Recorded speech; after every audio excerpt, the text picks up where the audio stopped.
It's time for See It or Skip It for the latest movie reviews. And this weekend, we just showed you a little preview. The box office, it's going to be a little spooky. Yeah, so we'll tell you what the movies are actually like here. Our film critic Patrick Beatty here joins us. So we saw a little sneak peek of Haunted Mansion. Right. That feels like that's the biggest talker, but there's another one out there that's really spooky too. Right. So this one, actually, it's called Talk to Me. This came out in Sundance, and it ended up getting a lot of buzz.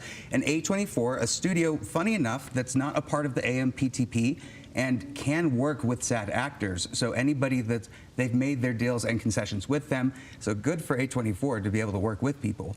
But I'm going to send my therapy bills. This is terrifying. It's one of the scariest films of the year. So watch this one.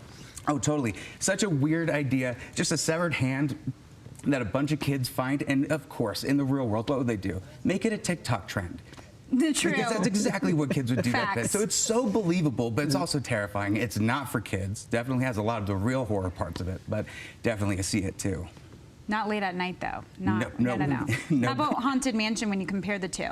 Well, it's interesting. So A24 with them, it's a lot more independent, and the horror is a lot more for adults, right? Gritty. Haunted Mansion is kind of like an homage to the ride itself. It's very IP in the fact that there could be a lot of synergy with this. It's a little shocking, though, that they put this out now and not during Halloween time, during October.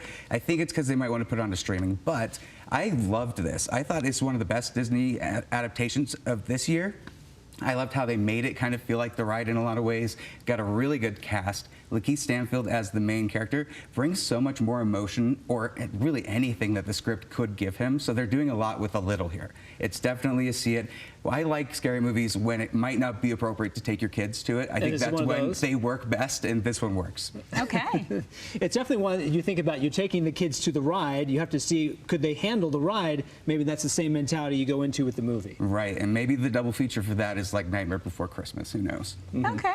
All right, and then the last one here is Beanie Babies, but it's not. It's the Beanie Bubbles, what they're calling the movie, but they're really keying on the Beanie Baby craze. Right. It's interesting because I think there's a really good companion piece to this too. It's a documentary on HBO Max about Beanie Babies and what happened with the craze. If anybody bought into these back in the day, I don't know if your parents Beanie bought. I have hundreds. Collecting them because they were all limited editions. Turns out all of them are limited editions. Yeah, and they're worth 2 cents. Right, and how this guy Ty Warner, who is just kind of a narcissist in a lot of ways. The way he treats people, how he handles his business, it's all about him. But you have a star-studded cast. Sarah Snook, I love her from Succession. She's great in this. He looks just like John Goodman without a beard, right? Well, it's not just me. You never see Zach Galifianakis without a beard. Right. It was like seeing your dad, who's had a beard the whole time, suddenly shave it off, and you're like, oh, who's this person? Who is this guy? Right. But I think it's a really good story. It doesn't do a lot with the same trope of like a company going wrong and the bad things that happen when a person above everybody mistreats their employees. But